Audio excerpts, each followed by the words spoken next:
Praise the Lord. आए हुए सब भाई बहनों को परमेश्वर यीशु मसीह के पवित्र नाम से प्रेज द लॉर्ड और सलाम। मैं विश्वास करता हूँ सभी लोग खुश हैं, मसीह में सब लोग आनंदित हैं। आज हम एक खास विषय को हम शुरू करने के लिए जा रहे हैं, वो है कलीसिया। मेरे प्रियो, कलीसिया का जो विषय है वो सबसे महत्वपूर्ण एक विषय है नया नियम में। और कलीसिया का महत्व क्या है और कलीसिया के जो शब्द जब सुनते समय हमारा मन में सबसे पहले क्या आता है? चर्च।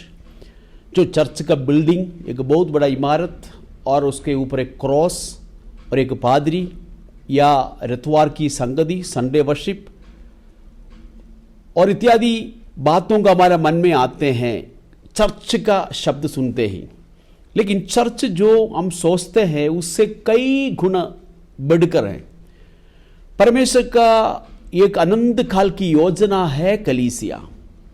पुराने नियम में भविष्यवक्ताओं को, नबियों को ये भेद प्रकट नहीं किया था, लेकिन प्रभु ने इस महान योजना के एक हिस्सा बनने के लिए मुझे और आपको प्रभु ने सहायता किया।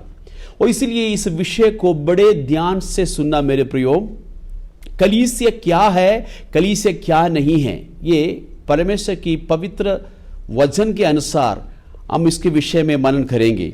सबसे पहले हम परमेश्वर की पवित्र वचन में कलीसिया के बारे में और प्रभु यीशु मसीह के द्वारा बताया गया पहला जो शब्द है उस पासेज को और उस आयतों को पढ़ के हम लोग आज इस विषय को हम आगे बढ़ाएंगे।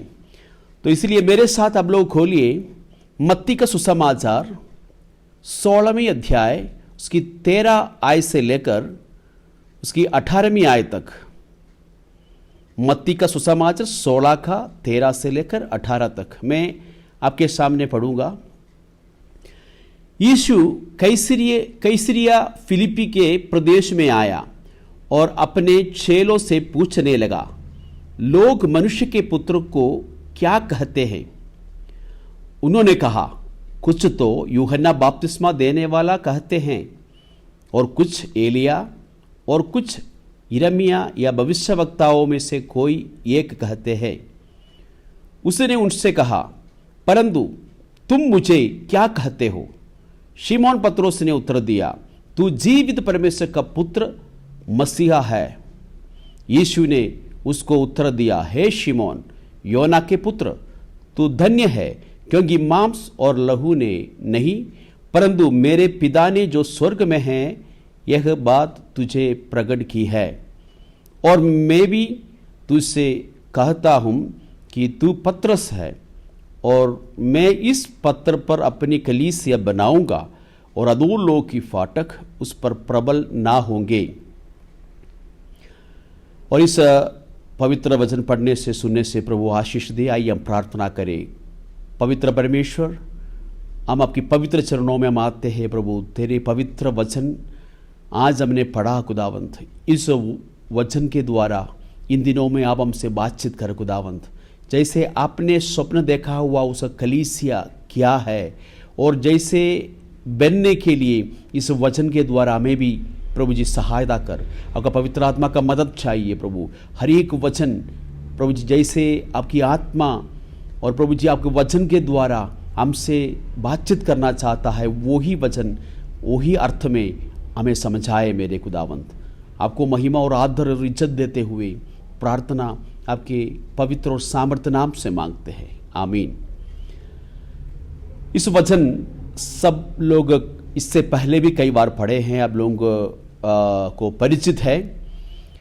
कलीसिया के जो शब्द बाइबल में और 80 बार नया नियम में लिखा है, क्योंकि पुराने नियम में तो कलीसिया का जो शब्द नहीं है, और लेकिन सबसे पहले जो शब्द कलीसिया का जो शब्द है नया नियम में प्रभु यीशु मसीह के द्वारा इसी आयत में ही हमने पढ़ा, मैं अपनी कलीसिया बनाऊंगा, अधोलोक की फाटक उसमें प्रबल नहीं होंगे।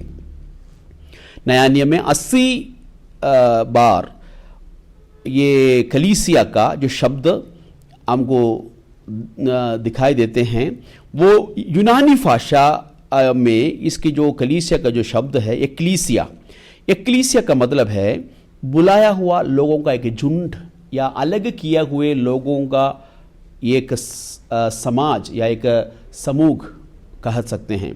तो इसका मतलब इस दुनिया से, दुनिया की हर एक रीति रिवाजों से, हर एक गंदगी से, पापों से और प्रभु के लिए अलग किया हुआ एक पवित्र झुंड है और कलीसिया, बुलाया हुआ लोगों का एक सफा है कलीसिया।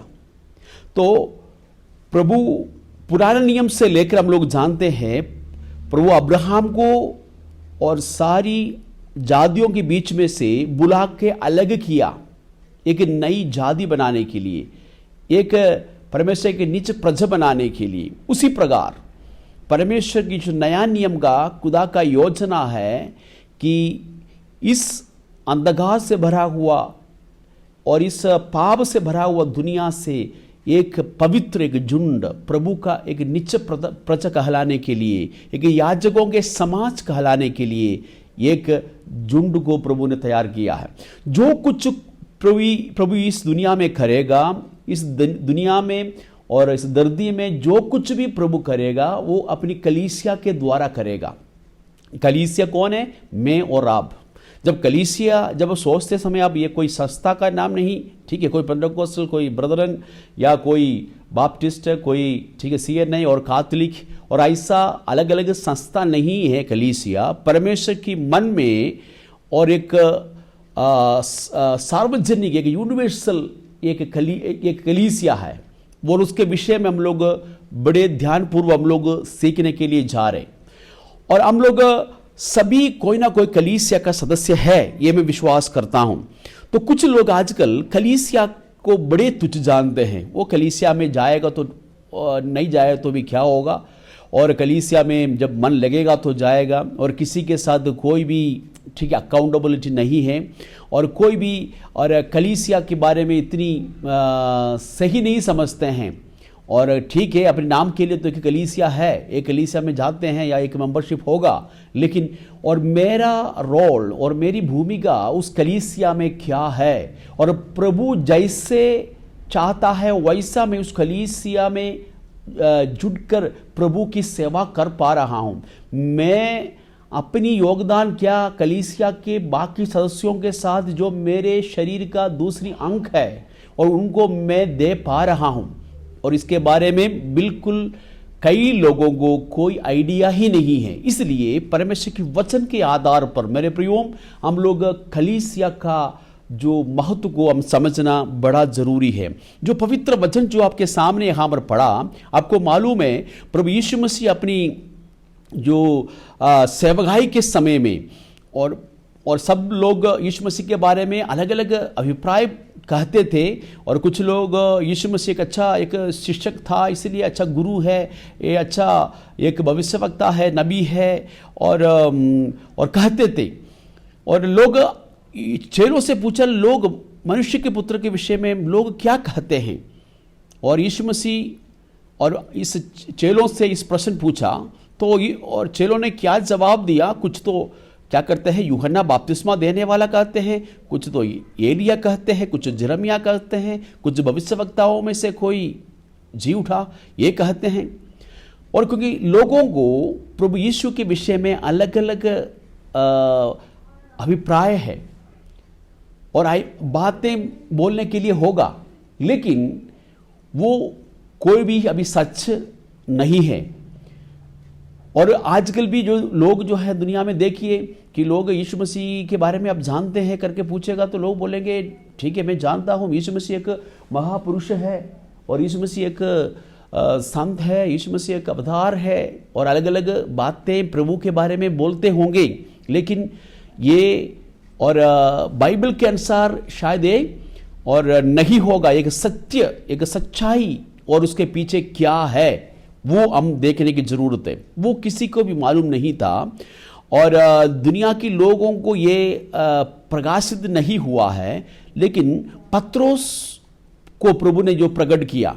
और पत्रोस आगे आके यही कहता है कि जब इस प्रभु ने पत्रोस से पूछा और तुम लोग मेरे विषय में क्या कहते हो? तो पत्रोस, शिमोन पत्रोस ने यीशु मसीह को क्या जवाब दिया? तू जीवित परमेश्वर का पुत्र मसीहा है। ये जो जवाब सुन के और प्रभु बड़े खुश हो गया, और प्रभु कहते हैं कि ये शिमोन योना के पुत्र धन्य है, क्योंकि मांस और लहू ने तुम्हें ये प्रकट नहीं किया, परंतु मेरे स्वर्गीय पिता ने प्रकट किया। लाहू और मांस और लहू का मतलब क्या है?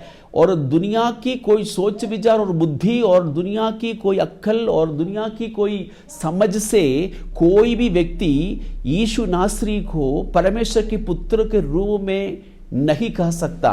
और क्योंकि प्रभु यीशु मसीह उनके बीच में था, प्रभु यीशु मसीह नासरेत में यूसुफ और मरियम की बेटे के रूप में वो पाला बड़ा, और वैसे सामान्य लोगों के साथ प्रभु यीशु मसीह अपने जीवन को व्यतीत किया।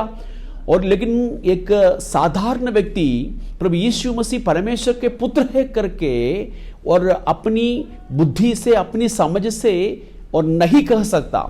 इसलिए प्रभु ने उनको कहा, और तुम्हें ये लहू और मांस प्रकट नहीं किया इस बातों को, परंतु मेरा स्वर्गीय पिता ने ये तुम्हें प्रकट किया है।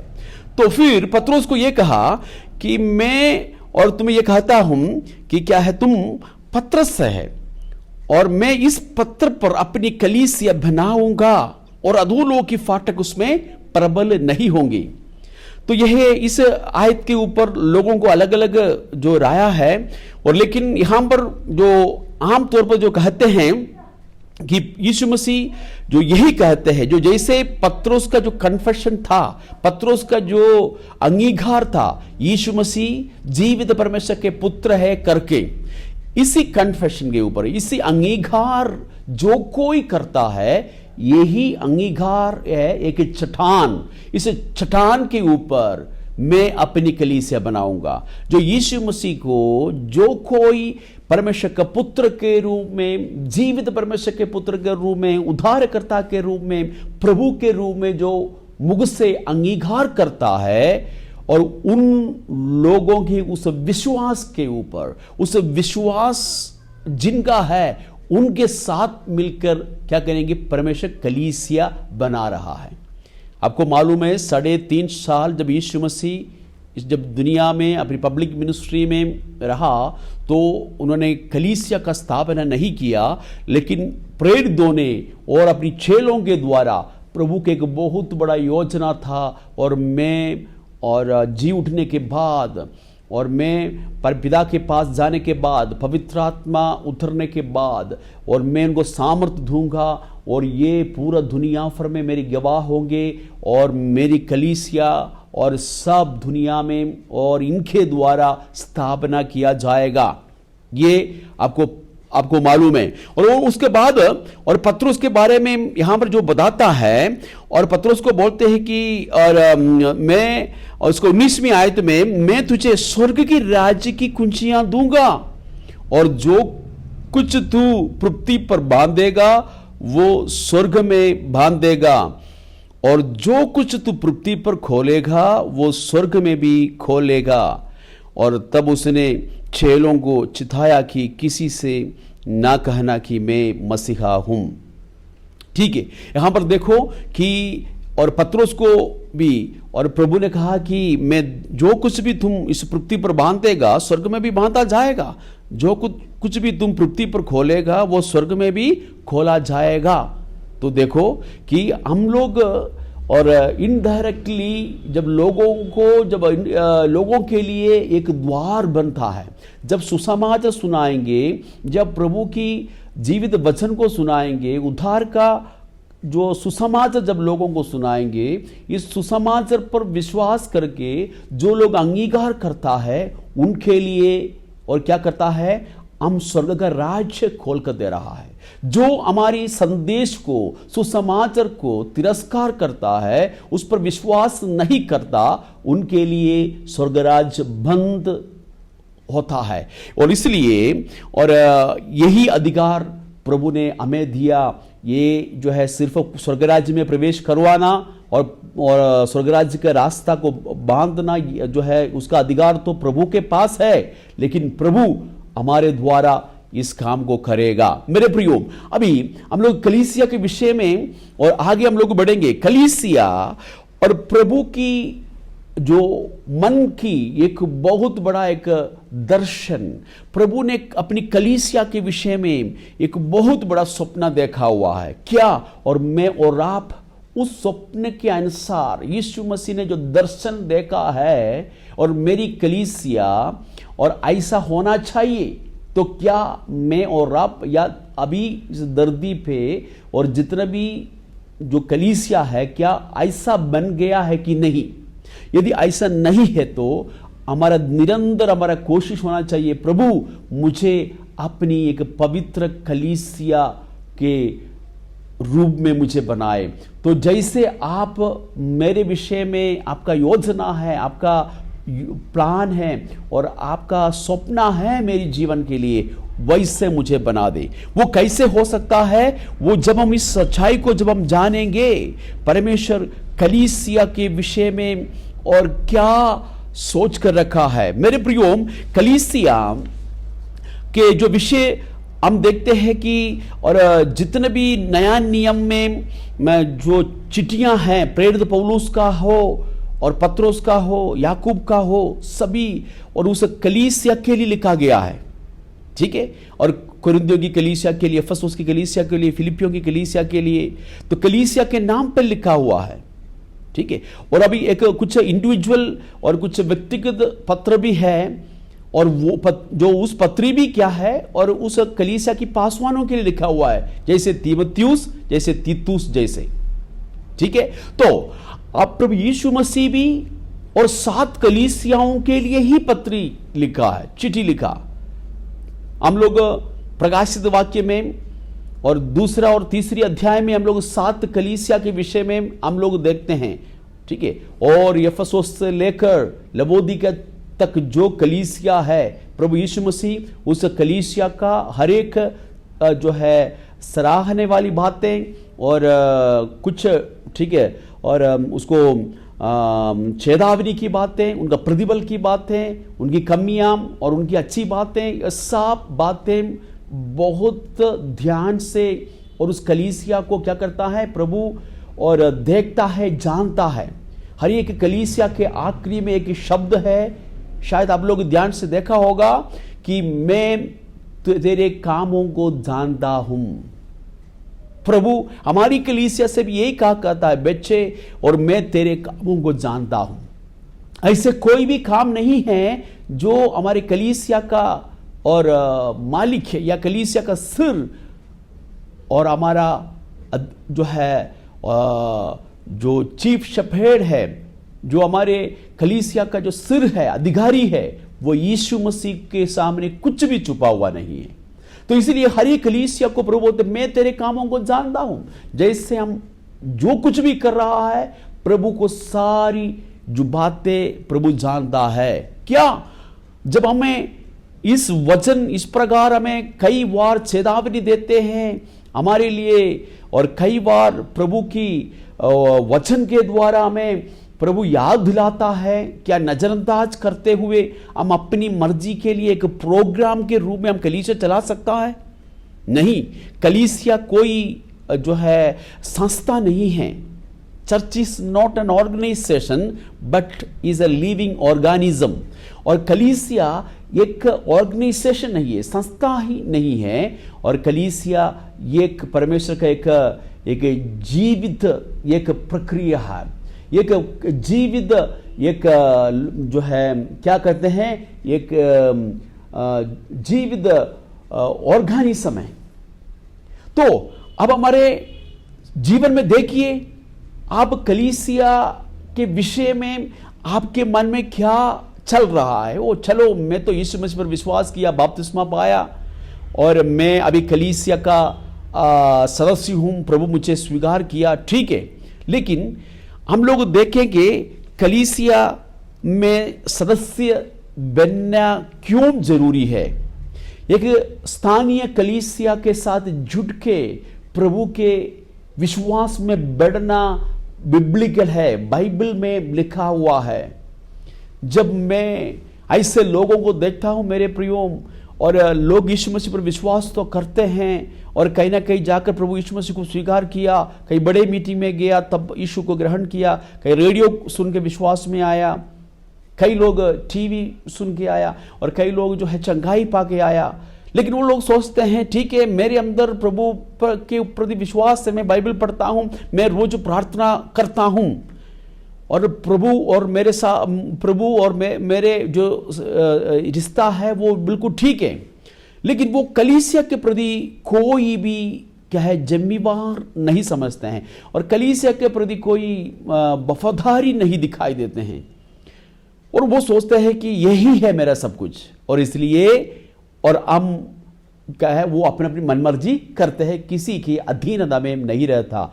ये बाइबल के विरोध में है, ठीक है, बाइबल के विरोध में है। और क्यों हम लोग ऐसे कलीसिया के सदस्य बनना चाहिए, इस बातों को हम लोग देखेंगे। तो हम लोग यहां पर देखिए कि कलीसिया के जो शब्द, जो चर्च के नाम जब सुनते समय आपका मन में ये याद आता होगा कि बिल्डिंग है, एक इमारत है, ठीक है, संडे वर्शिप है, ये सब कुछ है, लेकिन और उससे बढ़कर है प्रभु की योजना हमारे विषय में और कलीसिया के विषय में। ठीक है, कलीसिया को प्रभु ने क्यों जो है अलग किया है या परमेश्वर कलीसिया को क्यों प्रभु बनाया है। सबसे पहली इस आयत से हम लोग देखा, मैं अपनी कलीसिया बनाऊंगा। कलीसिया बनाने वाला कौन है? प्रभु यीशु मसीह।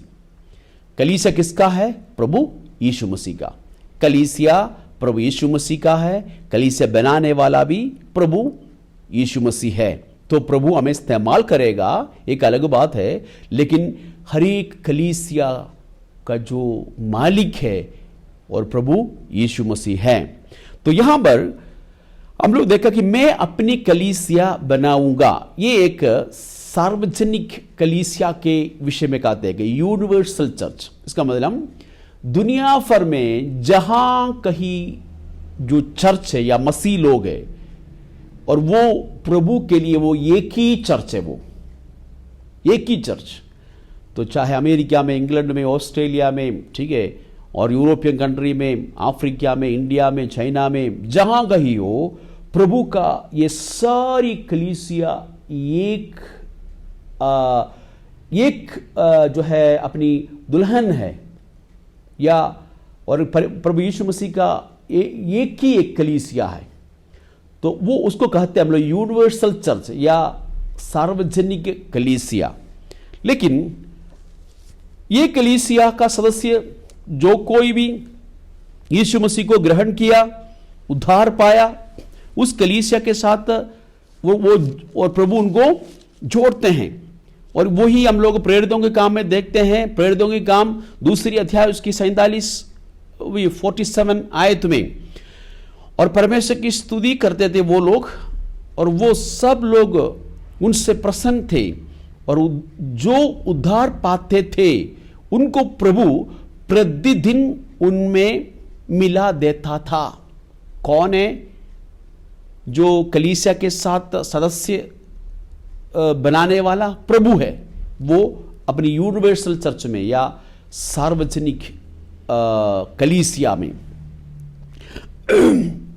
ठीक है, तो यहां पर देखिए, जो उद्धार पाते थे उनको प्रभु प्रतिदिन उनमें मिला करता था। इसलिए एक कलीसिया में, प्रभु की कलीसिया में सदस्य बनाने वाला भी प्रभु है।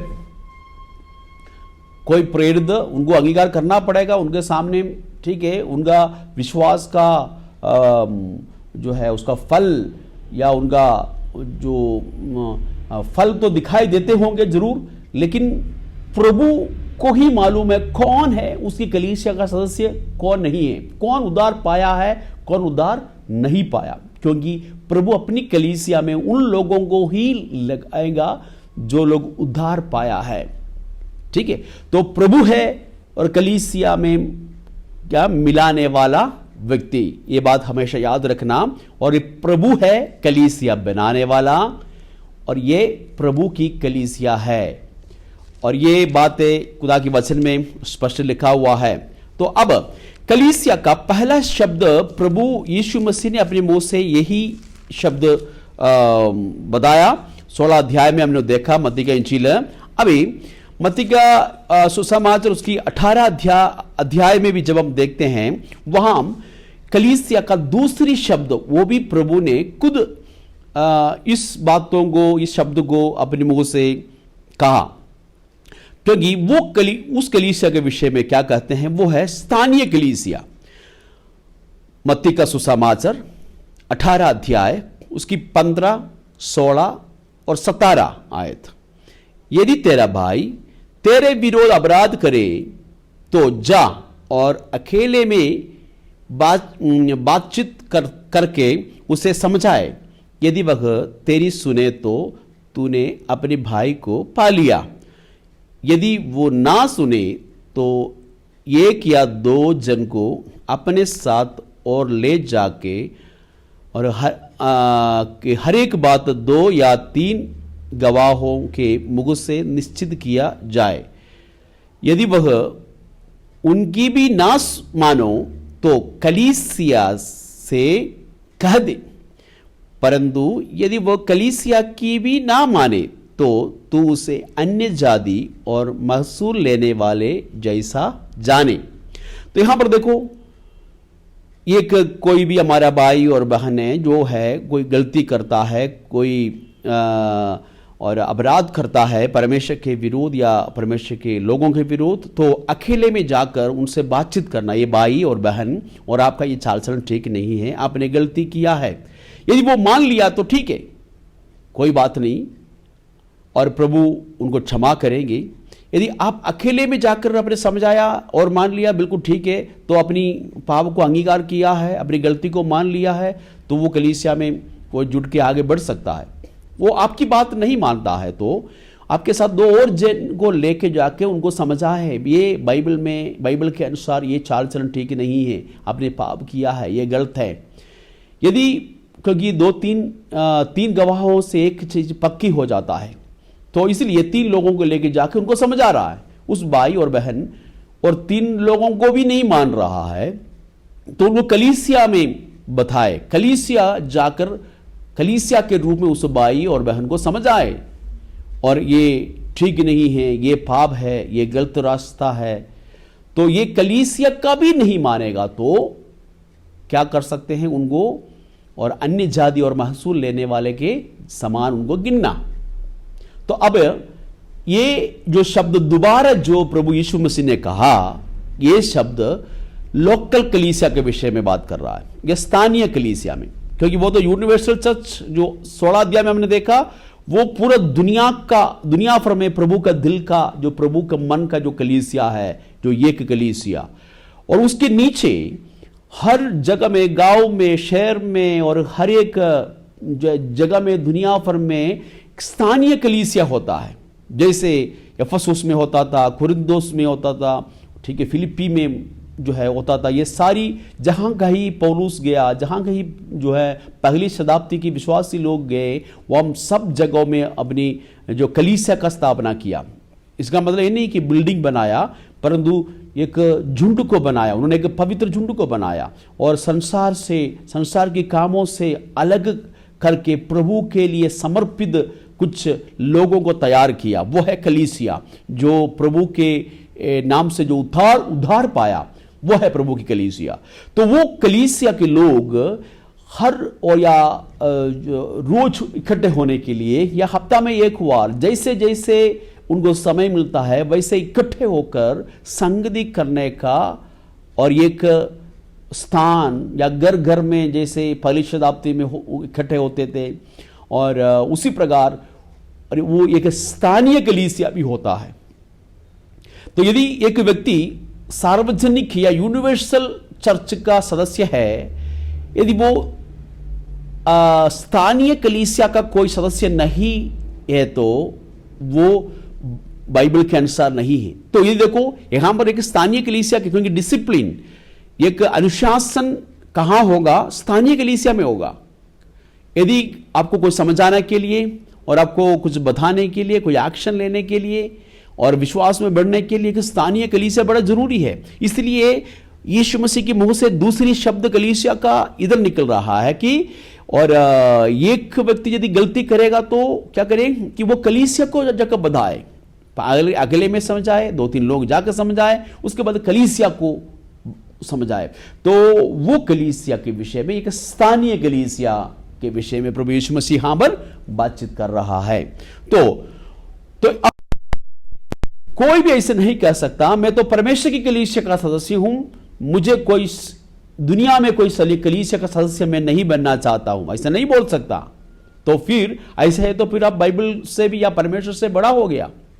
देखो, जब जितने भी नया नियम की चिट्ठी जब लिख रहा था और लिखा, वो सभी कलीसिया में गया। यदि कलीसिया का सदस्य कोई नहीं था तो वो चिट्ठी किसके सामने पढ़ना था?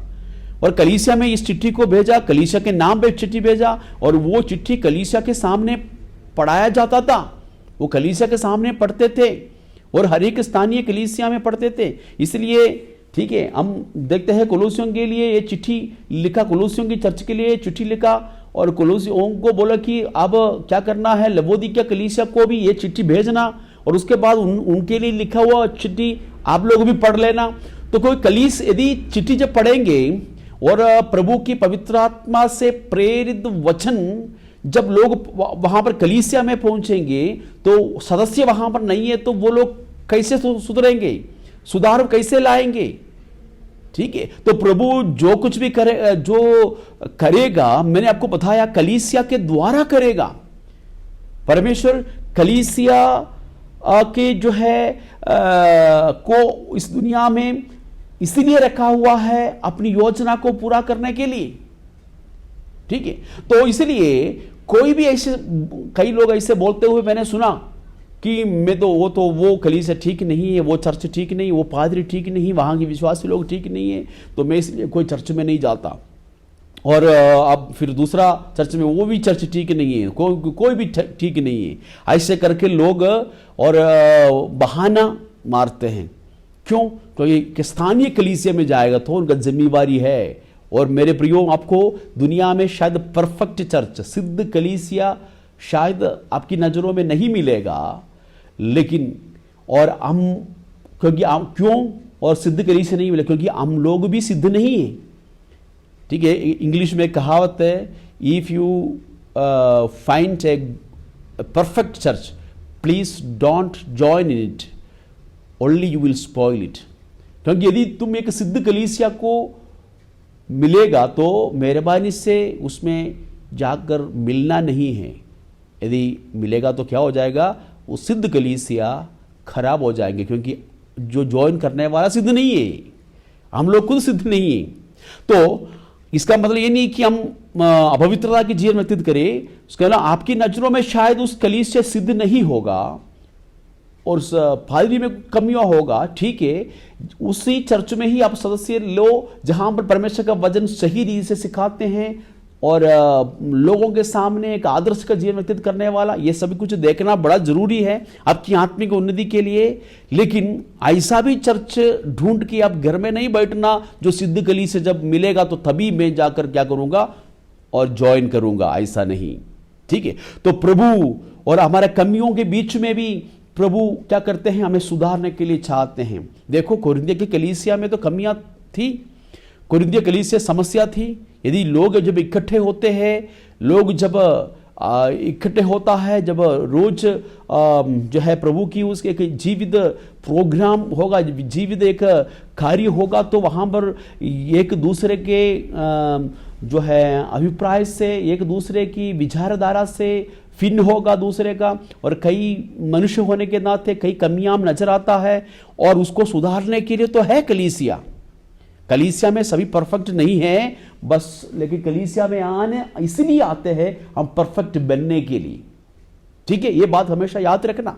आपकी पादरी में या कलीसिया में या किसी विश्वासियों में कमियां तो होगा, इस कमी के साथ पूरा जिंदगी व्यतीत करना नहीं है, परंतु कलीसिया में एक परफेक्ट व्यक्ति नहीं आता, परंतु परफेक्ट होने के लिए आता है। हर दिन सुधारवाना चाहिए, हर दिन पवित्रता की ओर आगे बढ़ना चाहिए। तो इसलिए तो अब ये सोचकर कई लोग ऐसे अपना जीवन और व्यक्तित्व करता है, किसी के साथ कोई जवाब देना और जिम्मेवारी और कोई अपनी जो है अकाउंटेबिलिटी और किसी के साथ नहीं, और वो खुद अपना पादरी बन के चलता है। मैं जहां कहीं जाए मैं लोगों को ये समझ आता हूं, ऐसा नहीं। आप और शायद बड़े बड़े मीटिंगों में, संगति में, कन्वेंशन में जा सकते हो, लेकिन आपको एक स्थानीय कलीसिया होना चाहिए। आपको सुधारने के लिए, आपको ढांढने के लिए, आपको परमेश्वर की सही वचन को सिखाने के लिए, आपको शिष्यता में आगे बढ़ाने के लिए, और ये आपको एक स्थानीय कलीसिया चाहिए। यही जो है विषय प्रभु यीशु मसीह कहता है, क्योंकि स्थानीय कलीसिया में अनुशासित किया जाता है। तो अनुशासन के लिए एक स्थानीय कलीसिया का सदस्य बनना बहुत जरूरी है मेरे प्रियो। और आज और जो है हम इस तरह विषय हम लोग अभी यहाँ पर बातचीत करेंगे, और लेकिन आने वाले दिनों में हम लोग बाकी विषयों को भी हम लोग मनन करेंगे। और अब कलीसिया का अर्थ क्या है, कलीसिया का उद्देश्य क्या है, कलीसिया का जो समानता क्या है, ये सारी बातों हम आने वाले दिनों में इसको सीखेंगे। आइए हम लोग प्रार्थना करें। सर्वशक्तिमान जिंदा परमेश्वर, धन्यवाद देते हैं प्रभु जी सुंदर समय के लिए, आपका महान कलीसिया के बारे में, पिता परमेश्वर पवित्र कलीसिया के बारे में सीखने के लिए आपने में मदद किया, और आगे भी प्रभु जी इस वचन को जारी रखने के लिए और मनन करने के लिए अब हमें सहायता करें प्रभु जी। इस सुना हुआ वचन हमारे जीवन में आत्मिक उन्नति के लिए कारण हो जाए। प्रार्थना सुनने के लिए धन्यवाद। यीशु नासरी के पवित्र नाम से इस दुआ को मांगते हैं, आमीन। खुदा सबको आशीष दे।